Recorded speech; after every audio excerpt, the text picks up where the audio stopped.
This is Yahoo News, Monday, August 14th, 2023. Homeowner infuriated by HOA's outrageous treatment of elderly neighbor. He spent an hour in his truck crying about it. One Redditor was anxious to help an elderly neighbor after a draconian homeowners association cut down his flowers. When it comes to planting a garden, HOAs can sometimes be the enemy. Many insist on an ordinary grass lawn, limit pots and planters, or forbid certain plants and other yard features. In extreme cases, HOAs sometimes even enter a homeowner's property to make changes. According to this Redditor, that's what happened in their Texas neighborhood.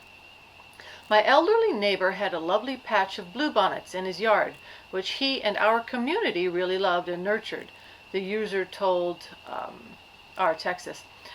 Our neighbor is 76 years old, lives alone with no pets, and still works 9 to 5 for the city water. He's a kind old man. Bluebonnets are the state flower of Texas, so it's not surprising to see the neighborhood enjoyed seeing a patch of them. Some of us even had professional photos done in them, said the Redditor. The HOA, however, had a different take. Our HOA randomly took it upon themselves to mow them down. After telling him it violated the rules, citing excessive weeds, the Redditor said he spent an hour in his truck, literally, crying about it, as he loved those flowers.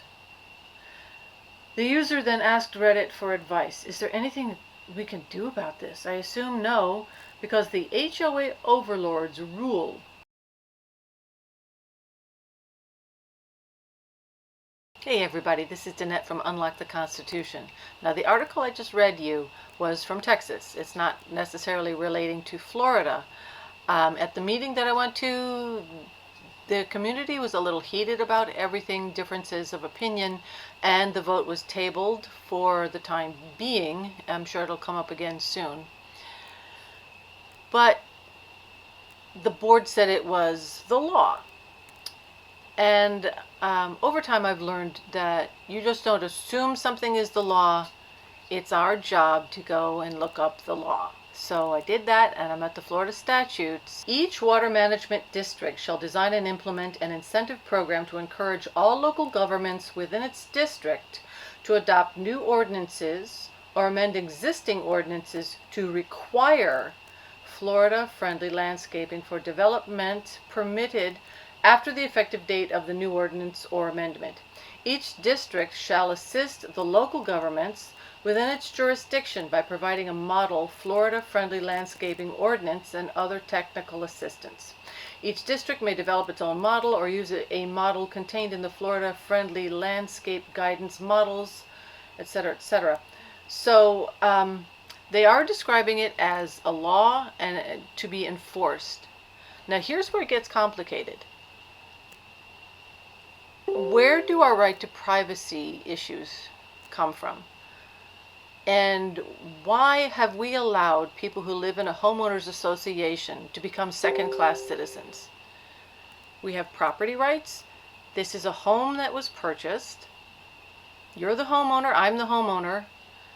And now they're implementing these. It's like they're working through a corporate entity. Like a homeowners association is, most of the time, it's a non-for-profit corporation, at least in Florida. Those corporations need to run in pursuance to the constitutional laws. Virginia State Constitution, Article 1, Bill of Rights, Section 3. Government instituted for common benefit.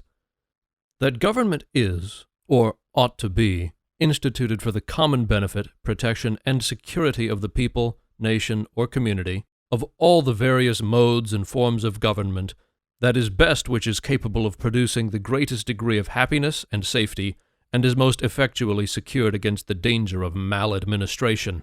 And, whenever any government shall be found inadequate or contrary to these purposes, a majority of the community hath an indubitable, inalienable, and indefeasible right to reform, alter, or abolish it in such manner as shall be judged most conducive to the public weal. The laws clearly state that we have a right to privacy, a right to protect our property. And somehow the people are getting into a situation where are you no longer an American? Do you no longer have rights? Can you no longer say no? Now here's the interesting thing with this is I found a 49-page instruction booklet online that somehow was never mentioned at the board meeting. And it clearly said in some conditions you can vote yes or no. So if you can vote for it, how is it a law? How is it ordinance, amendment? A lot of these words are technical in meaning and they're not speaking to you plainly. And this is where I think a lot of the issues come from. Where did we lose our autonomy as American homeowners? Where is our right to defend our property? I think that is a key issue that's gotten lost, and people have no idea what their autonomy is because we don't know our constitutions. Because we as a people have not been educated to say, this goes against my rights. I'd like to read to you part of the Georgia Constitution, Section 2, Origin and Structure of Government. All government of right originates with the people, is founded upon their will only, and is instituted solely for the good of the people. Public officers are the trustees and servants of the people, and are at all times amenable to them. And here is paragraph 2, Object of Government. The people of this state have the inherent right of regulating their internal government. Government is instituted for the protection, security, and benefit of the people.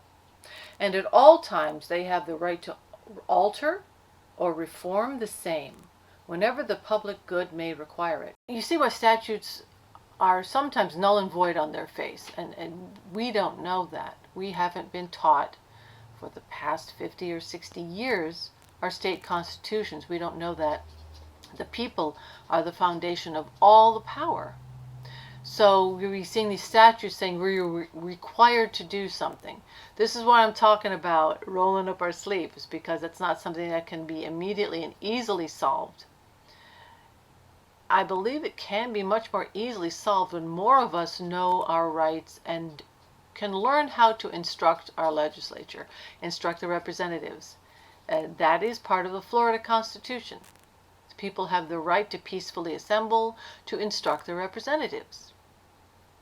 Now, if I'm instructing, then they're learning. They have to listen. They have to be amenable and obedient to the will of the people. The constitutional rights are inherent, given by God, not granted by government, and therefore they're not allowed to touch them.